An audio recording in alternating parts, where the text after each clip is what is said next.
안녕하세요. 이번 시간에는 변비를 유발하는 약물에 대해서 알아보도록 하겠습니다. 약물 복용은 변비를 일으키는 가장 흔한 원인 중 하나인데요.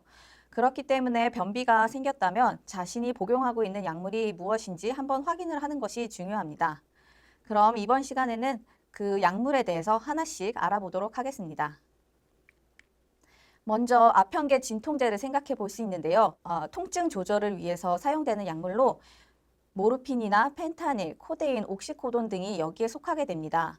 이 아편계 진통제는 오피오이드 수용체라는 수용체에 작용을 해서 통증을 조절하게 되는데 장에도 오피오이드 수용체가 존재하게 되어 위나 소장의 연도 운동을 억제시킵니다.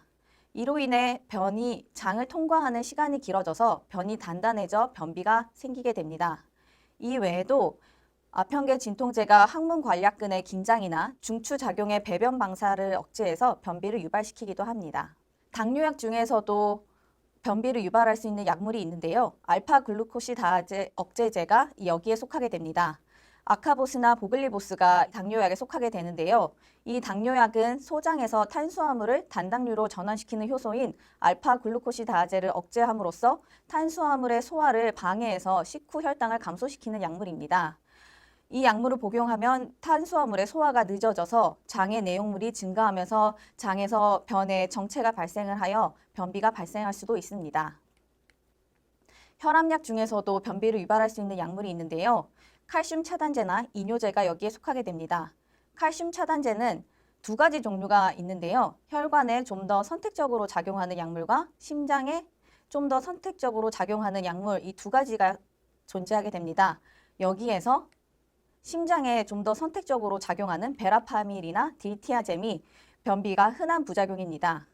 칼슘 차단제는 소화관의 평활근 이완을 발생시켜서 변비를 유발시킬 수 있는데 용량 의존적으로 발생해서 변비 발생 시 전문가와 상담으로 용량 조절을 해볼 수가 있습니다. 이뇨제의 경우에는 몸의 물과 염분을 소변을 통해서 배출시키는 약물인데요. 보통 고혈압이나 우혈성 심부전, 부종 등에 사용되는 약물입니다. 충분한 수분 섭취가 이루어지지 않으면 이뇨제로 인해서 수분 손실이 발생하기 때문에 변비가 발생할 수 있습니다. 고지혈증 약으로는 스타틴, 콜레스티라민이 있는데요. 스타틴의 경우에는 로바스타틴, 로수바스타틴, 아토르바스타틴처럼 스타틴으로 끝나는 약물들이 여기에 속하게 됩니다. 지질대사 조절 및 콜레스테롤의 합성을 억제를 해서 콜레스테롤 수치를 낮춰주는 약물인데요. 이 약물이 장 운동에 영향을 주어서 변비를 발생시킬 수 있습니다. 콜레스티라민은 담즙산이 소장 내에서 재흡수되는 것을 막아 담즙산을 새로 합성하게 하는 약물인데요.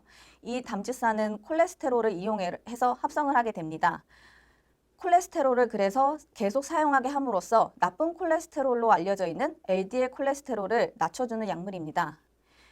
이 약물은 장에 있는 여분의 담즙산을 결합하는 과정에서 대변의 수분도 일부 제거를 하기 때문에 변비를 유발시킬 수 있습니다. 위장약 중에서도 변비를 유발하는 약물이 있는데요.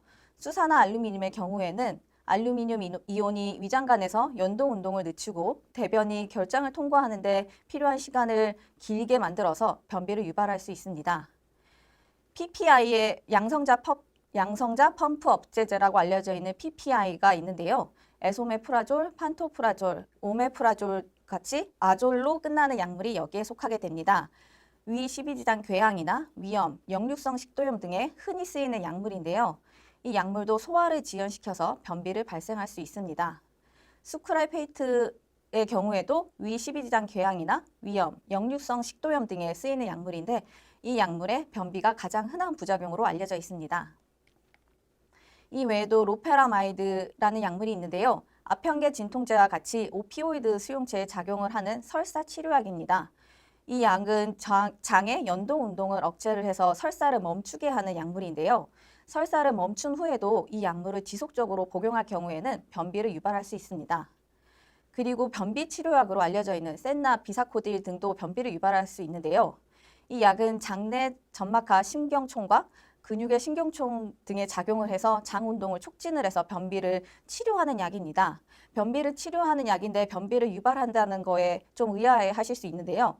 이 약물은 일주 이상 장기간 사용할 경우에는 장의 정상적인 운동을 떨어뜨릴 수 있어서 변비를 유발할 수 있어 장기간의 사용은 권장되고 있지 않습니다. 경구피임약도 변비를 유발시킬 수 있는데요. 경구피임약의 성분으로는 에스트로겐과 프로게스테론과 같은 여성 호르몬으로 되어 있습니다. 이 약물은 배란을 억제시키거나 정자가 난자에 도달하기 어렵게 만들거나 착상을 어렵게 만드는데요. 이 여성 호르몬이 장운동 저하를 유발시킬 수 있어 변비가 발생할 수 있습니다. 네, 항콜린성 약물도 변비를 유발시킬 수 있는데요. 항콜린성 약물은 부교감 신경을 억제하는 효과를 가지고 있습니다. 장과는 교감신경과 부교감신경의 이 두 가지 신경의 지배를 받는데요. 교감신경의 경우에는 긴장, 불안, 초조함을 느낄 때 활성화되고 부교감신경의 경우에는 휴식, 이완 등의 상태에서 활성화되는 신경입니다. 이 교감신경의 자극을 받거나 부교감신경이 억제가 될 경우 장운동이 감소가 돼서 변비를 유발시킬 수 있습니다.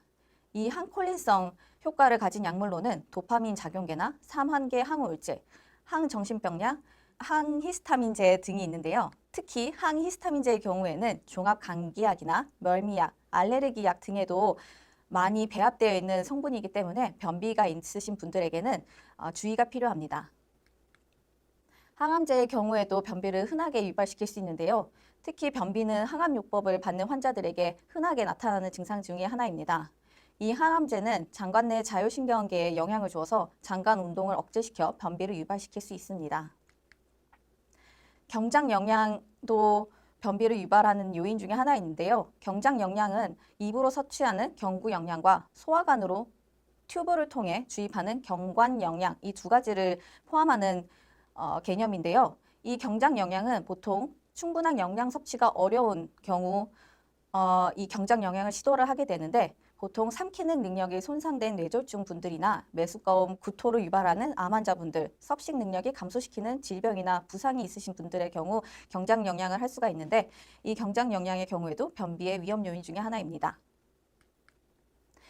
우리가 흔하게 접하는 영양제에도 변비를 유발시키는 성분들이 있는데요. 철분 제제나 칼슘 제제, 비타민 D 등이 여기에 속합니다. 철분 제제의 경우 철분은 몸에 흡수가 어려워서 흡수가 되지 않은 여분의 철분이 대장에서 장내 세균의 불균형을 유발시키기도 하고 수분 흡수를 촉진시켜 장내 수분의 감소로 변비를 유발시킬 수 있습니다.